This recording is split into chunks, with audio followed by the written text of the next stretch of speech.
Hey, what's up guys? Welcome back, Calendar with Droid Life, and we've got our Nexus 5. Well, you know that. We've unboxed it, and we've also given you instructions on how to unlock the bootloader over at the site if you haven't checked that out yet. So what we want to do now though is whip through a whole bunch of comparisons of it to, the top devices on the market right now. We're going to go all the way back to the HTC One. It's still considered a flagship, still probably HTC's best phone, even though it was released way back in early 2013. So what we want to do is, compare size, sort of feel in hand, materials used, and even look at some of the specs, just to give you guys an idea of how the Nexus 5 sort of stacks up, to all the big players out there, Galaxy S4, Note 3 even, maybe last year's Nexus 4, and obviously the Moto X as well. So let's first start here with the HTC One. Okay, so if you're looking at HTC One, you've got the all-metal design of the HTC One against the all-plastic design of the Nexus 5. So in terms of feel, I guess you could give the edge here to the One. It just sort of has a more premium feel to it.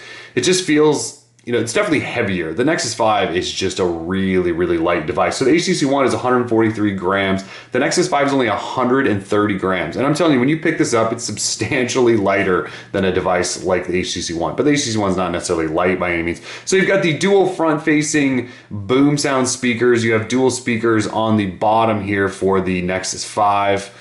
And that's sort of what you're looking at in terms of feel. You can see thickness here. They're actually about similar thickness. And actually, the One is 9.3 millimeters and the Nexus 5 is 8.59. So, they're pretty close. Probably can't really tell a difference. But you've got volume rocker on the thumb side on the HTC One, and then the volume rocker on the two-finger side on the Nexus 5. So they've sort of changed that. Obviously, the power button is up top on the HTC One, and it's on the right over here on the Nexus 5. So you've got 4-megapixel camera on the One, or ultra pixel if you will, and you have an 8-megapixel camera on the Nexus 5 with optical image stabilization.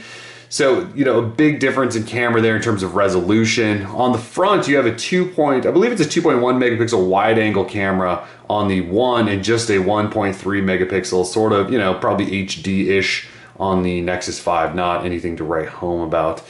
You've got a 1.7 gigahertz Snapdragon 600 quad-core processor in the One. You've got the Snapdragon 800 in the Nexus 5, so definitely a newer processor. You get 2 gig of RAM in each, 32 gigs of storage.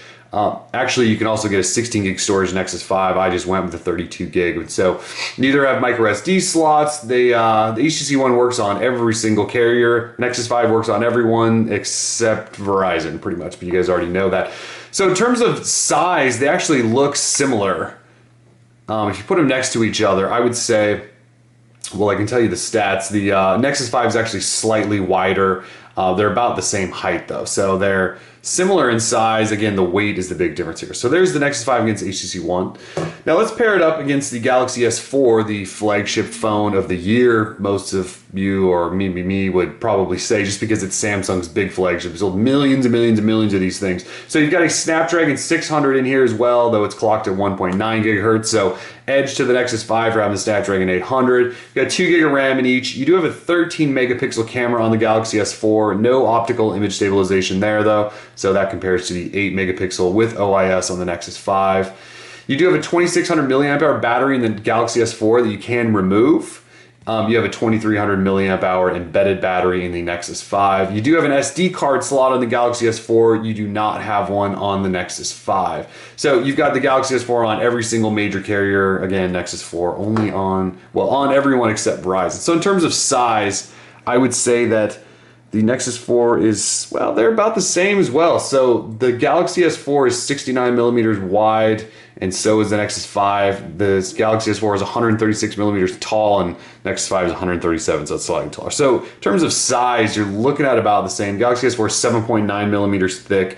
The Nexus 5 is 8.59, so the Nexus 5 a little bit thicker there. In terms of build quality, obviously they're both made of plastic. I much prefer the soft touch sort of matte finish of the Nexus 5 to the glossy fingerprint magnet that is the Galaxy S4. I do like the feel of the Galaxy S4 in hand. I just prefer the finish over here on the Nexus 5. So there you go. Galaxy S4, Nexus 5. All right, let's talk about the Moto X, our other favorite phone of the moment. So in terms of size, obviously big difference here, right? So the Moto X is 10.4 millimeters thick, so it's actually a little thicker than the Nexus 5. It's only 65 millimeters wide though, and 129 tall. So the Nexus 5, and you can just see that by looking at it, is definitely bigger. Okay, so in terms of specs, this is where things get a little wishy, right? Everyone thinks Moto X is a mid-range device, but because it's running a dual-core processor, Snapdragon S4 Pro, but it's got the sort of X8 computing platform in there to make it super fast. You are looking at a 10 megapixel camera, no OIS. You do have a 2 megapixel front, just slightly less battery in the Moto X, 2200 milliamp hour, and again 23 in the Nexus 5. Works on all carriers. Nexus 5 again, no Verizon.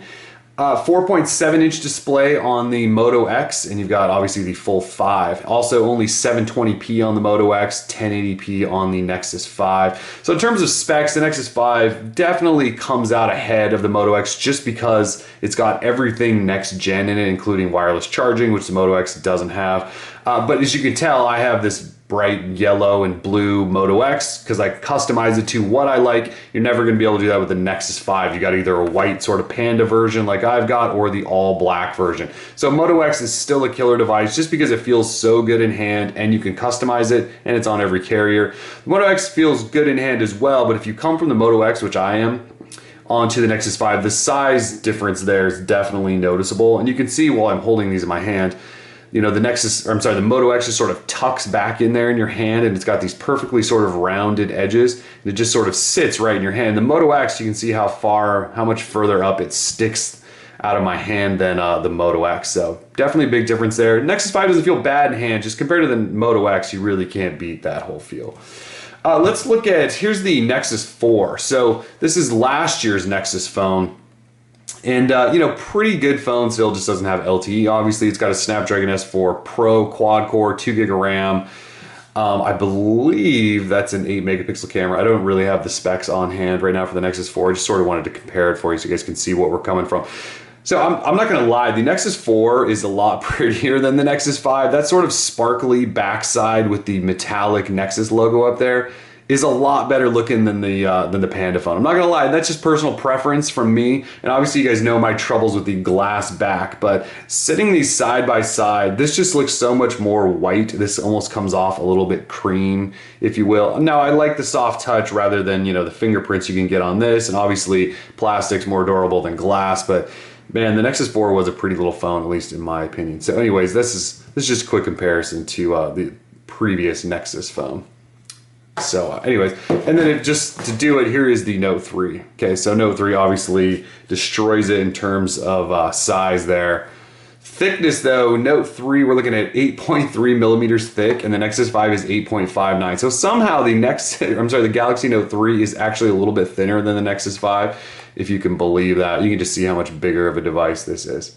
So anyways, we just wanted to compare that quickly. Well, you've got a Snapdragon 800 in the Galaxy Note 3 as well, but it's that 5.7-inch display compared to the 5-inch display. I mean, there's really no comparison there. They're in completely different categories. But anyway, just thought we'd compare. So that's what we're looking at. There is your comparison to HTC One, the Galaxy S4, the Note 3, the Nexus 4, and the Moto X. So got the Nexus 5, obviously lots more coming. We're gonna be just continuing to cover it all. Rooting probably coming up next, some other things, tips and tricks, all that stuff. So stick with us for Droid Life. Peace.